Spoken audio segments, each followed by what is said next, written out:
In the final months of a world consumed by fire, as the Reich collapsed under its own weight, something slipped through the cracks of history.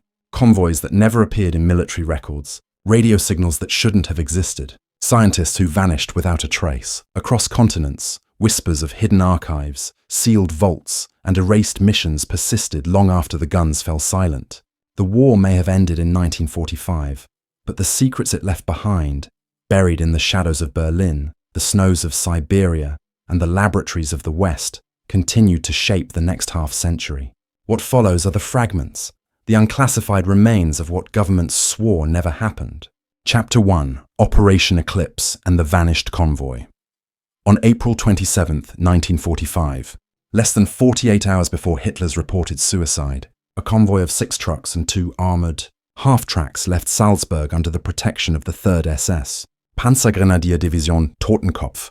Their route was logged by a single surviving entry in a field journal belonging to Oberstleutnant Karl Bremer. Departure SO 300, destination Obertraun. Cargo classified Priority Alpha E.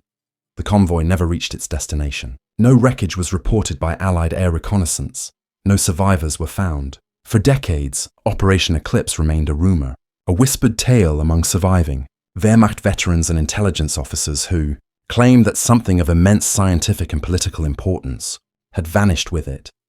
The story might have died in obscurity had it not been for an MI6 declassification request filed in 1978 under the Public Records Act. Among thousands of unrelated intelligence reports, a single document emerged, a partially burned field report from the 63rd U.S. Infantry Regiment dated May 5, 1945. The document described the discovery of 2 burnt-out trucks near Hallstatt, Austria, containing containers of unfamiliar metallic composition. The cargo had been removed before U.S. troops arrived. The report's final line was redacted except for one word: Ahnenerbe. Historians knew the name well. The Ahnenerbe was the SS's cultural and scientific research organization, an institution that blurred the line between archaeology, pseudoscience, and advanced technology. Its members scoured occupied Europe for ancient artifacts and experimental theories to justify the Nazi vision of racial and technological supremacy. What remained less known was its involvement in late-war weapons programs, including alleged work on zero-point energy research under a project referred to only as Sonnenmaschine, the Sun Machine. In 1992, Austrian journalist Dieter Köllner discovered fragments of correspondence between SS Obergruppenführer Hans Kammler and Ahnenerbe director Wolfram Sievers. Kammler, the architect of the V2 rocket program and overseer of Germany's secret weapons development, wrote cryptically of Eclipse material and the second prototype relocation to Zone Grey. The letter, seized from the personal effects of a deceased former SS courier, mentioned the containment breach at Peenemünde and transfer of the intact core south.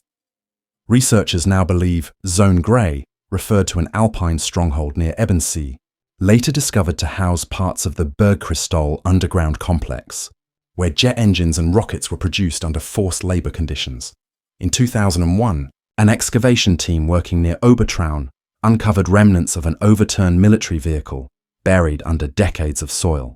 Inside, they found warped metal casings engraved with production codes inconsistent with any known German manufacturer. A local historian, Ernst Leidl, took samples for independent testing at the University of Vienna. Within a month, the university retracted all findings, citing lack of provenance. Leidl died in a car accident 3 weeks later.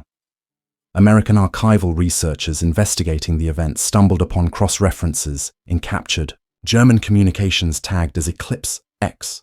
One cable, intercepted by British codebreakers at Bletchley Park, but never decrypted until 1979, contained a transmission sent from an unknown Alpine radio operator on May 1, 1945.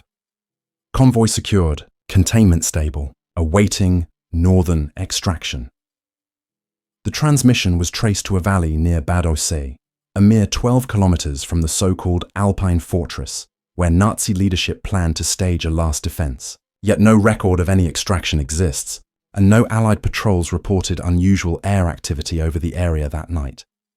The mystery deepened with the discovery of a US Counterintelligence Corps (CIC) report from August 1946, Declassified only in 2003, the document, titled Residual Technologies, Case 77 Black, mentioned a joint US-British retrieval mission conducted in the Salzkammergut region, searching for energy-based propulsion materials of German origin. The mission recovered several containers now believed to have come from the Eclipse convoy. Their contents were described as metallic elements displaying non-reactive, super-dense characteristics.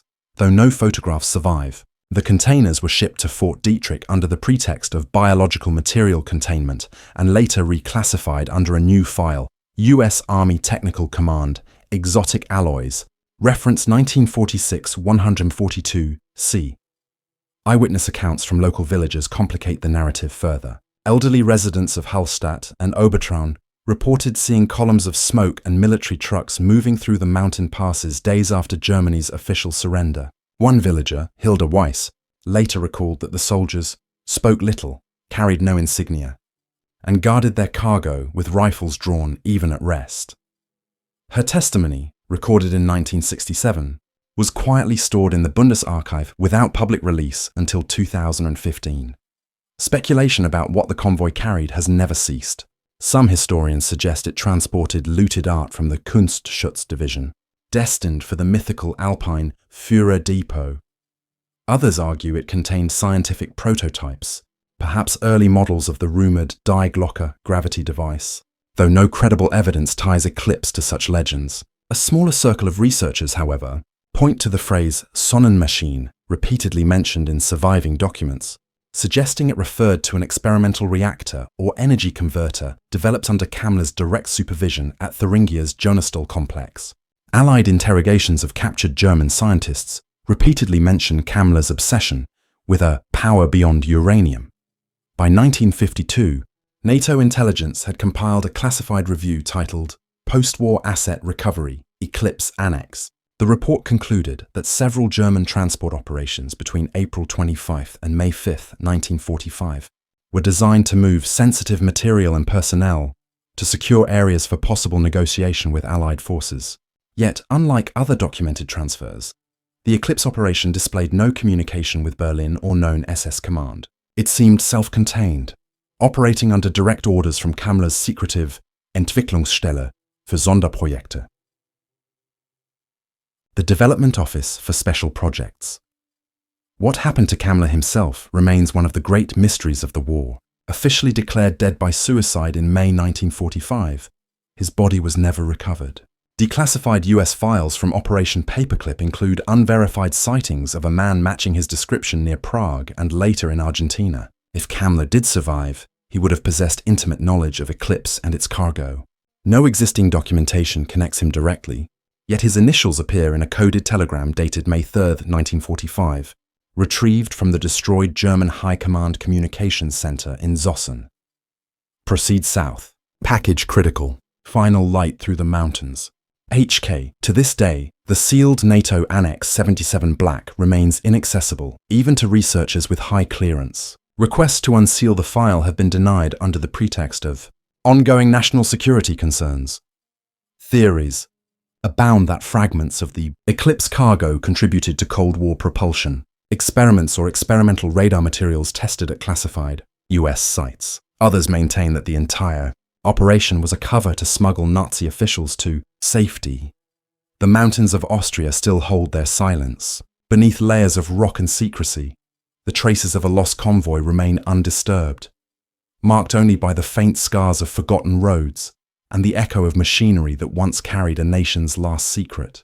If Operation Eclipse truly ended there, its legacy lives on in every unanswered archive request, every missing logbook, and every whisper from those who once guarded what they could not understand.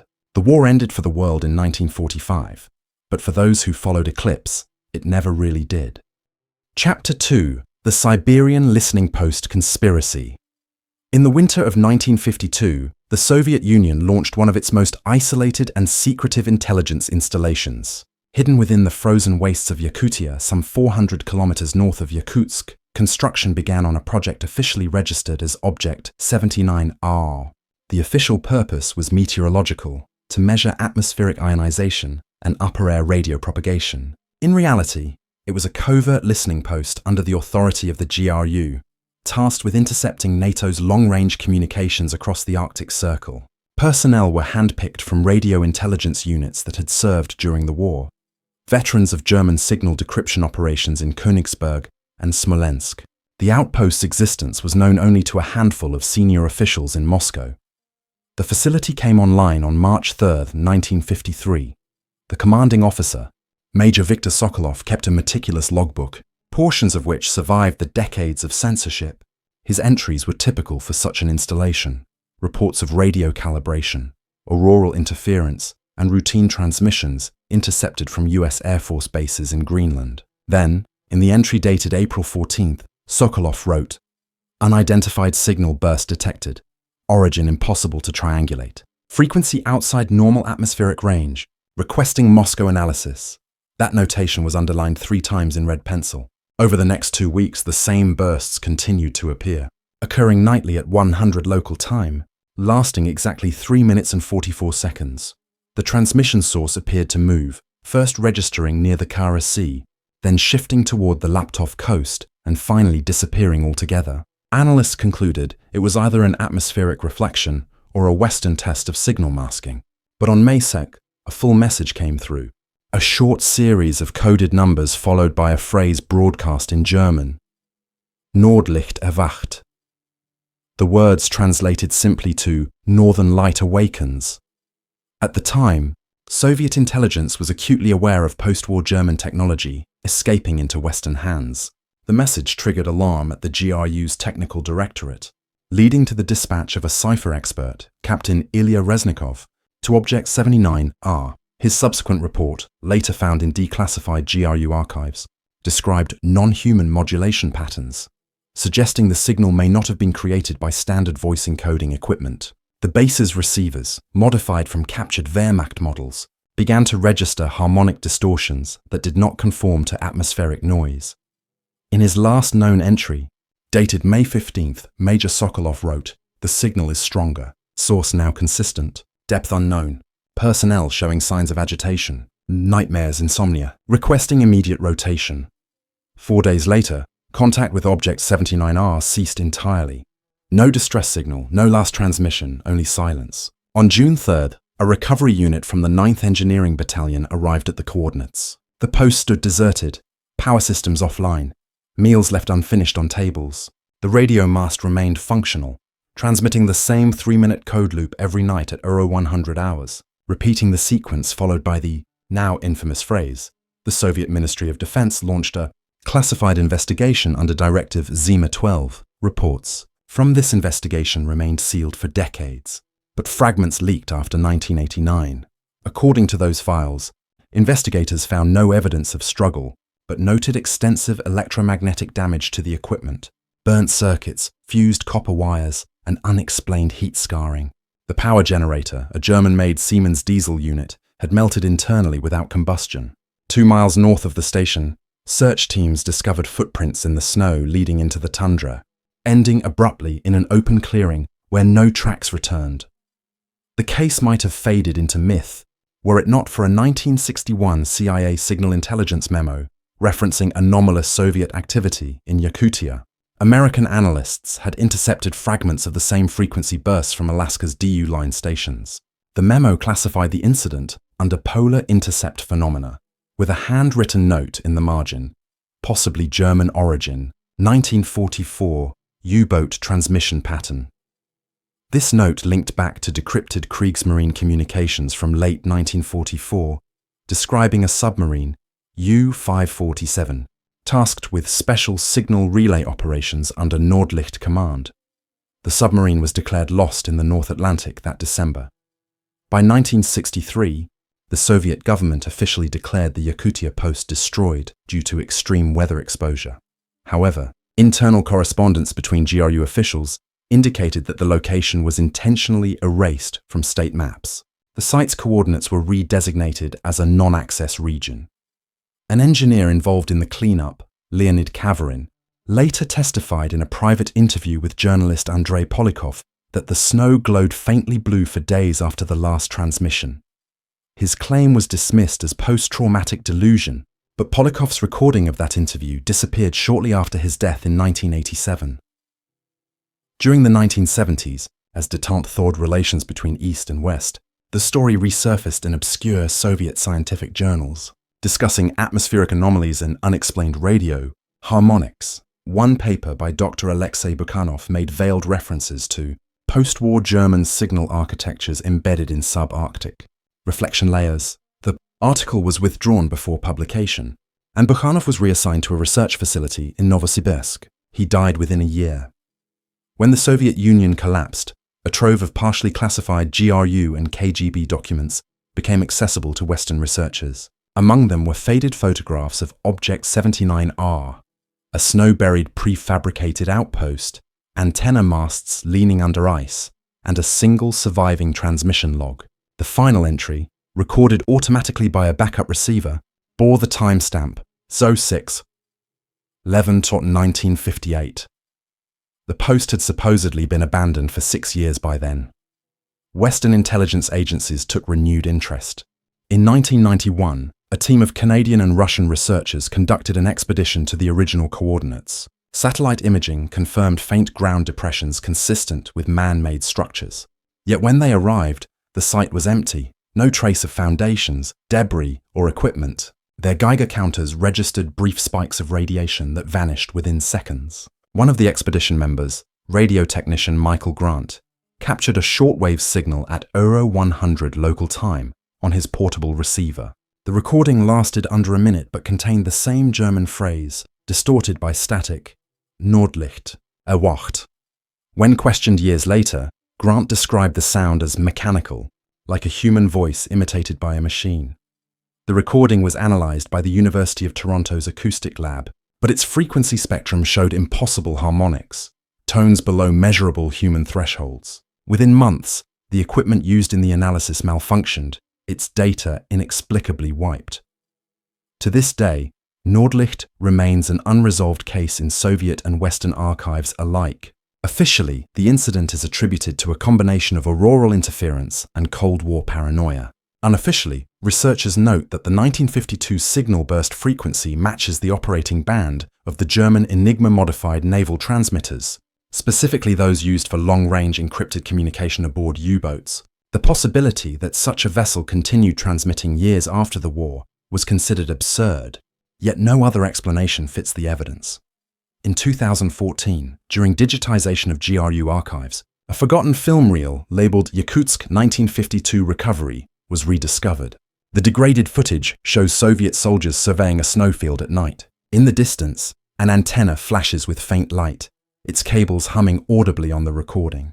The camera pans briefly to a signpost bearing a single word in German, Nordlicht. Moments later, the film cuts abruptly to static. The Siberian listening post conspiracy, as it came to be known, has since been retold in documentaries and classified briefings, its truth buried beneath layers of Cold War secrecy. Whether it was a relic of Nazi technology, an atmospheric anomaly, or something altogether stranger, the facts remain immutable. A signal that should not have existed, a base that vanished without trace, and 32 men who stepped into the frozen dark of Yakutia and were never seen again. Chapter 3. Ghosts of Peenemünde, the disappeared scientists. In the summer of 1945, as Allied forces picked through the ashes of the Third Reich, Peenemünde, once the heart of Germany's rocket program, stood silent. Its launch pads were cratered by RAF bombing runs, its laboratories stripped bare by looters and advancing armies alike.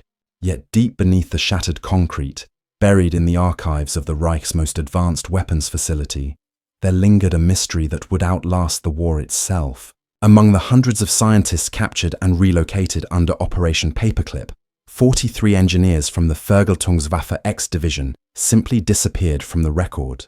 Their names, payroll entries, and research logs were systematically erased from every surviving document. No graves, no prisoner numbers, no forwarding assignments, nothing.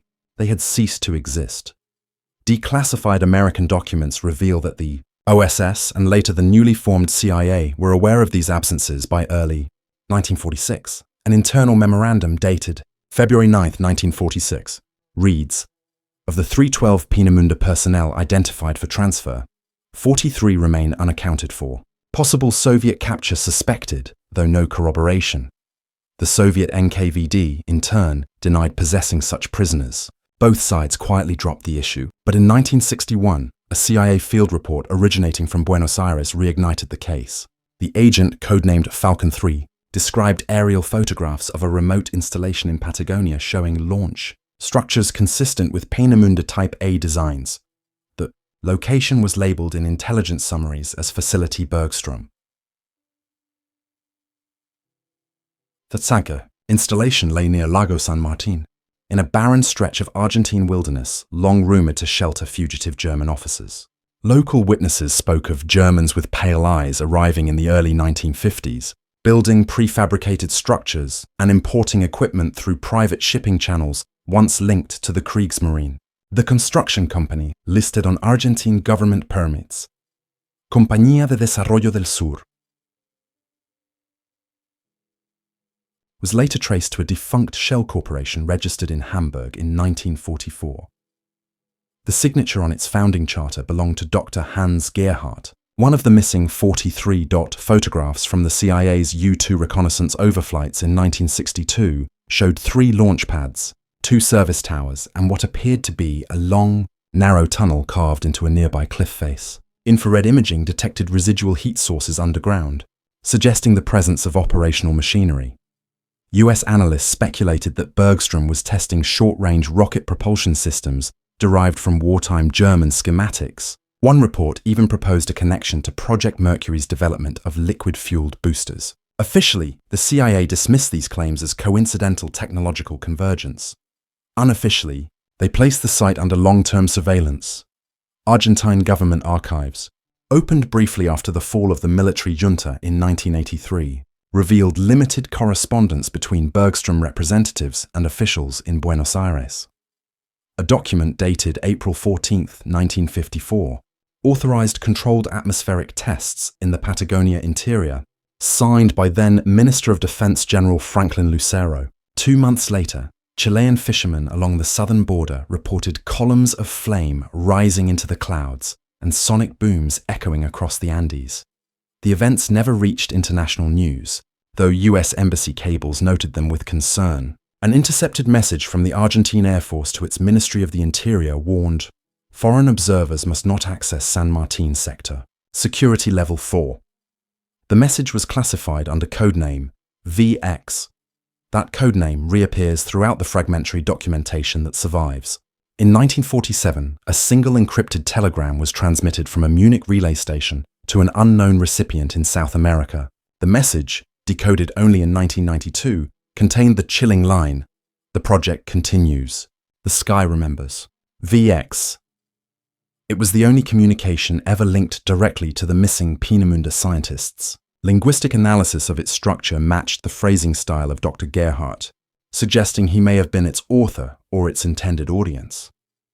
In 1978, Argentine journalist Isabel Reiniger began investigating Bergstrom after obtaining testimonies from local construction workers who claimed to have participated in dismantling strange metallic structures during the early years of the junta. One of them, Pedro Soria, described crates stenciled with German words and numeric codes identical to wartime Vergeltungswaffe component labeling. He said soldiers ordered all crates loaded onto military trucks and driven toward the coast for shipment abroad. Within a year of his interview, Reinager vanished while traveling to Bariloche.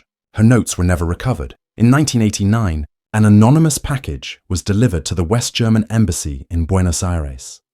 Inside were 6 black and white photographs showing a desert plateau, a launch pad, and a blurred image of what appeared to be a rocket mid-flight. Written on the back of one photograph in fading German ink, "For Kamler, Bergstrom, 1952. Forensic analysis of the handwriting was inconclusive, but paper dating placed it between 1948 and 1955. 2 of the scientists identified in earlier Peenemünde rosters, Dr. Otto Henschel and Dr. Rolf Adler, had known associations with Kamler's Sonderprojekte division, responsible for advanced propulsion research during the war. Both were among the 43 names erased in 1945. Modern historians speculate that Bergstrom was part of a clandestine network of post-war German colonies across South America, functioning as both refuge and continuation of lost military research. The presence of V2 derivative designs combined with access to Argentine and Chilean resources, made it plausible that these scientists were not merely hiding, they were working. Declassified Argentine Air Force logs from 1955 reference unidentified nocturnal ascensions, tracked over the San Martin sector at altitudes exceeding 30 kilometers. Officially, these were classified as meteorological balloons, yet the radar signatures recorded speeds and ascent rates beyond any known weather instrument of the time. By 1975, the Bergstrom complex had been largely dismantled. Satellite imagery from 1977 revealed only the outlines of foundations and an extensive subterranean layout. Entrances dynamited, tunnels collapsed. Eyewitnesses reported unmarked military convoys hauling debris toward an undisclosed destination near the coast. When asked by journalists, the Argentine government denied any knowledge of the site. Files related to its operation were sealed under the National Security Preservation Act of 1976. Even after democracy returned, access to those archives remained prohibited. In 1999, researcher Claudia Reiter uncovered an overlooked entry in the United Nations War Crimes Commission database. Kamler Group, possible relocation of technical staff to neutral territories post-May 1945. Watchlist. Maintained until 1964. No, confirmed sightings. Her report cross-referenced the missing scientists with immigration data from Argentina, Paraguay, and Chile. Of the 43 names, 16 matched undocumented arrivals in 1947. All arrived aboard ships using falsified Red Cross travel papers issued in Genoa. Today, the ruins of the Bergstrom facility lie buried under decades of dust and military denial. Locals still speak of faint explosions heard in the night during the 1950s, and of men who spoke fluent German but carried Argentine papers. No government admits involvement, and every attempt to excavate the site meets bureaucratic obstruction or quiet intimidation. But the evidence endures. Letters, photographs, fragments of machinery recovered by mountaineers in the 1990s, bearing Peenemünde serial codes. What became of the disappeared scientists remains a matter of speculation. Some believe they continued their work under foreign governments, their research absorbed into Cold War rocketry programs. Others insist they sought only to complete what they had begun, an idealistic, if misguided quest for technological perfection. What is certain is that their erasure was deliberate. They were meant to vanish from history, replaced by sanitized names and official myths of Allied benevolence. Yet beneath the frozen soil of Patagonia, traces of their work still whisper through the wind, a silent reminder that Peenemunde's legacy did not end in 1945. It merely changed its address. Chapter 4: The Prague Archive and the Shadow War. In the winter of 1945, as German forces retreated across a collapsing front, Prague was a city balanced on a knife's edge. The Red Army was advancing from the east, American reconnaissance units from the west, and within the chaos, fragments of the Reich's intelligence apparatus scrambled to disappear. Beneath the cobblestones of the Hradčany district, resistance fighters discovered a network of sealed vaults hidden in the catacombs under Prague Castle. Inside lay an archive unlike any other. Hundreds of microfilm reels labelled Abteilung 13, Sonderaufträge. The documents chronicled German espionage operations from 1939 to 1945, but also extended beyond that timeline, containing directives for missions planned to occur after the war's end. The microfilms were smuggled to London by Czech partisans working with the OSS, who believed they had unearthed definitive proof of Nazi infiltration within post-war governments. Among the recovered items were coded directives referencing Operation Silberspin, Silver Spider. The project appeared to describe a coordinated network of agents instructed to integrate into Western institutions, from banks to intelligence bureaus, posing as refugees and displaced persons. One reel, later translated by MI6 in 1946, included a chilling statement from a senior SS intelligence officer. "Our defeat is temporary. The web is already spun." When Soviet forces entered Prague in May 1945, they seized what remained of the archive, including the index registers that might have identified which microfilms were still missing. The NKVD loaded dozens of crates marked Technische Aufklärung onto trucks and transported them east to Moscow. The OSS protested, but Stalin's government refused to acknowledge any such transfer.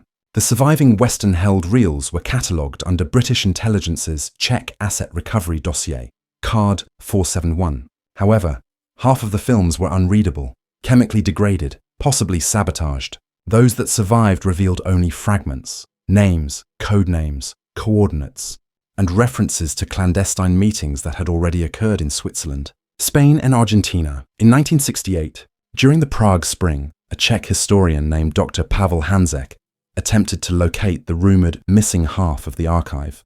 He received an anonymous letter from a retired STB officer containing 2 microfilm strips. One was blank, the other bore the words Projekt Morgenlicht, Phase 2.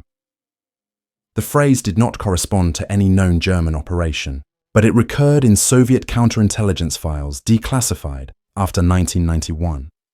According to those documents, Morgenlicht was the code for a joint German-Soviet effort from 1943 to create disinformation frameworks capable of destabilizing enemy morale, a psychological warfare prototype. After the war, it evolved into silberspinning, the mechanism by which former Nazi intelligence officers were quietly absorbed into both Western and Eastern Bloc espionage agencies. What made the Prague archive extraordinary was its revelation that Nazi intelligence had not simply vanished, it had adapted. The Abwehr and SD agents who once served under the Reich were often too valuable to discard. The United States and the Soviet Union both raced to secure their expertise. MI6 employed several under Project Matchwood. The CIA, formed in 1947, built networks using former Gestapo informants now operating under false identities. The Soviets were no different. They integrated entire cells into the GRU. The Prague documents demonstrated that both sides were feeding from the same contaminated source.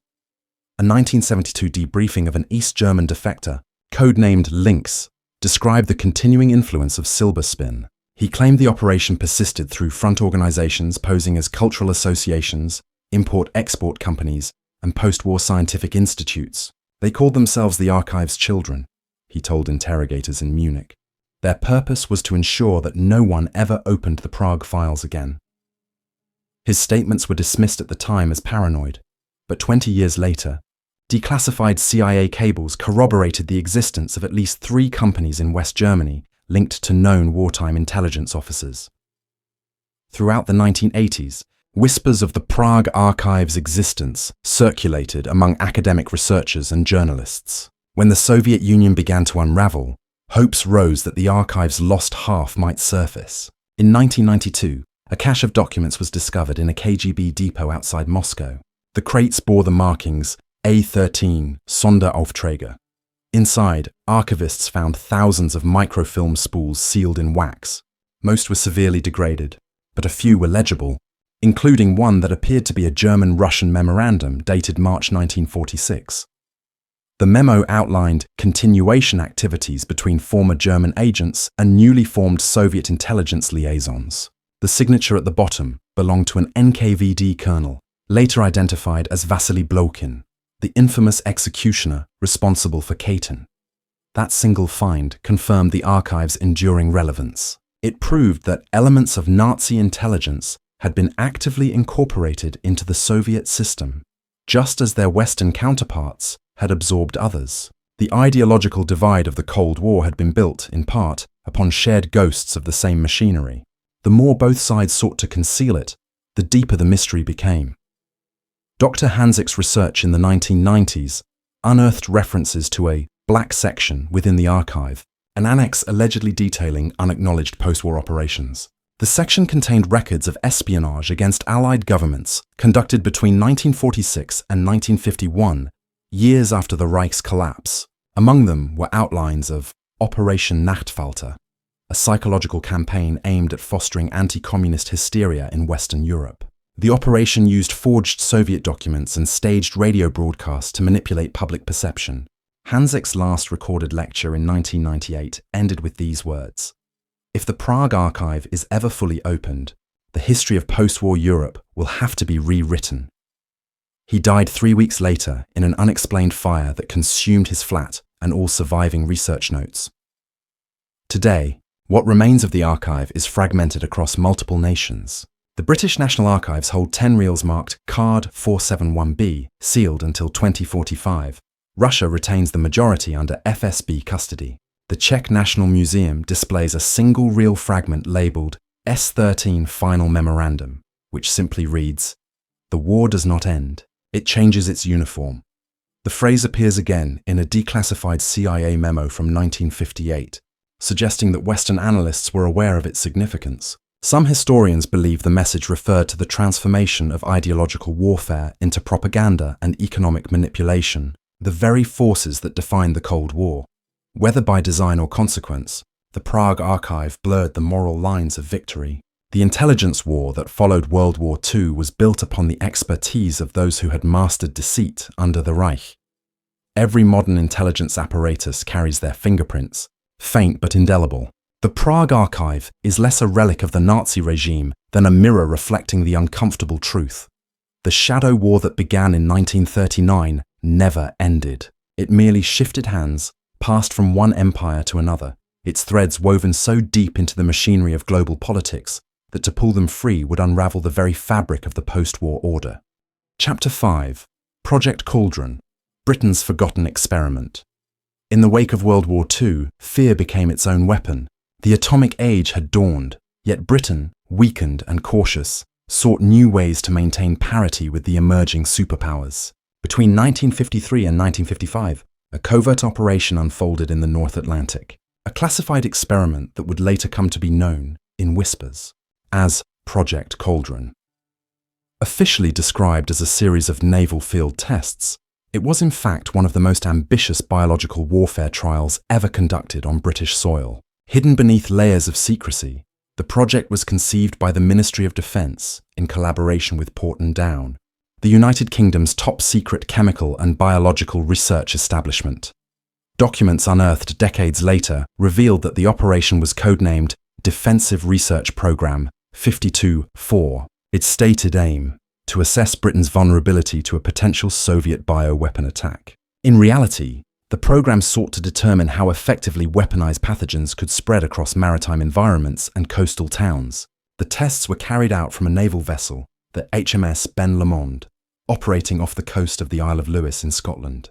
Between May and September 1953, aerosolized biological simulants were released into the air under the guise of meteorological trials. The local population was never informed. The agents used were described in MOD memos as harmless biological analogues, yet later analysis identified them as Brucella suis and Pastorella tularensis, pathogens capable of causing chronic illness. Within months, doctors in the Hebrides reported unexplained respiratory infections and fatigue syndromes among residents. The cases were quietly documented but never attributed to military activity. When local medical officers queried the ministry, they were told the illnesses were seasonal anomalies. Inside Porton Down, Project Cauldron was overseen by Dr. William Griffiths, a microbiologist whose wartime service included experiments on anthrax munitions at Gruinard Island. Griffiths's private notebooks, discovered by historian Alan McTavish in 1998, describe uncontrolled drift patterns and unexpected transmission vectors during the trials. One entry, dated August 3, 1953, reads, "Containment breach probable. Atmospheric dispersal wider than models predict. Civilians may have been exposed." 3 days later, another entry simply states, "Directive received from Admiralty. Data secured. Silence imperative." The Admiralty's involvement was not incidental. The Royal Navy's Intelligence Division, still haunted by fears of Soviet biowarfare, provided logistical support and ensured no unauthorized observers approached the test zones. Radar surveillance tracked wind patterns while aircraft from RAF Kinloss monitored dispersion clouds. Naval logs from the Ben Lomond were later sanitized. Entries between May 12 and August 24 replaced with the notation, "Routine exercises." The vessel's true mission was erased. When the operation concluded in 1955, all data was sealed under the Public Health, Control of Disease Act, effectively removing it from public scrutiny. The cover story held for decades, but in 1997, following pressure from investigative journalists and declassification advocates, fragments of the Cauldron file were released. The documents were heavily redacted, yet they confirmed the existence of biological, agent dispersal tests conducted over coastal civilian environments. Missing from the release were entire pages referencing a containment incident at Site 4, According to surviving internal correspondence, was a temporary decontamination station established on the western coast of Lewis. On June 23, 1953, one of the containment tanks aboard the Ben Lomond malfunctioned during a refilling operation. A leak released aerosolized pathogens onto the deck, exposing 3 naval technicians. They were evacuated under medical quarantine to Site 4. Officially, all 3 recovered, but their medical records were destroyed, and death certificates from Stornoway Hospital list respiratory failure due to unknown cause. After the incident, Project Cauldron was quietly relocated further offshore, its scale reduced. Yet Griffiths' notebook suggests that secondary exposure among civilian zones could not be ruled out. In 1956, under increasing pressure from NATO to focus on atomic deterrence rather than biological warfare, the British government ordered all Cauldron materials sealed. The Royal Navy's test vessels were reassigned, and Porton Downs researchers moved on to chemical defence studies. Cauldron disappeared from the record until 1982, when declassified correspondence surfaced in connection with the Gruinard anthrax contamination hearings. A memo from Admiral Sir Henry Leach to the Defence Secretary reads, "Cauldron data remains highly sensitive. Full disclosure would be injurious to public trust." The file was returned to restricted status. The long-term health consequences for residents of the Hebrides remain unclear. Oral histories collected in the 2000s describe families suffering from persistent illnesses and unexplained livestock deaths during the early 1950s. None were ever compensated or informed of the true nature of the tests. In 2005, the Scottish Parliament called for the release of all remaining files. The Ministry of Defence refused, citing national security exemptions under Section 23 of the Freedom of Information Act. Researchers who accessed partial archives at Kew found references to a secondary project, Cauldron Extension, planned for 1956-1957 but never carried out. Its target zone, the port city of Liverpool. The documentation ends abruptly with a handwritten note on the final page. Directive withdrawn following US objections. Public risk unacceptable. No signature accompanies the note. The moral implications of Cauldron haunted its surviving participants. Dr. Griffiths resigned from Porton Down in 1958 and lived in seclusion until his death in 1974. His personal letters, later published posthumously, reveal a man burdened by guilt. "We did not defend the nation, we tested it, and no one can undo what was done to those islands." In 1979, an anonymous former Royal Navy officer mailed a package to a London newspaper containing faded photographs of the Ben Lomond and maps of dispersal patterns across the Outer Hebrides. The newspaper never printed the story. The package disappeared after being collected by government officials. Today, the full archive of Project Cauldron remains sealed under the Official Secrets Act. Its review date extended twice, most recently to 2065. Historians and environmental scientists continue to petition for access, citing potential contamination risks and ethical accountability. Yet official statements maintain that no evidence exists of civilian harm. In a forgotten storage wing of the National Archives, one unmarked folder reportedly contains a typed transcript of a 1954 Admiralty meeting. The final recorded line of the minutes reads, "The tests have demonstrated Britain's capacity to deliver biological retaliation, but at significant domestic risk. Recommend cessation of open-air trials." Below that, in ink, an unidentified hand has added a single sentence. "If the enemy ever learns what we did, our greatest weapon will become our greatest shame." The war's echoes never truly faded. From the Siberian ice to the corridors of Whitehall, from forgotten laboratories to the archives of vanished regimes, the evidence remains, fragmented, redacted, denied. Beneath the treaties and the monuments lies a second history, one written in invisible ink, carried forward by men who changed their uniforms but not their convictions. What began in the trenches of World War II evolved into an invisible empire of secrets that shaped every shadow conflict that followed.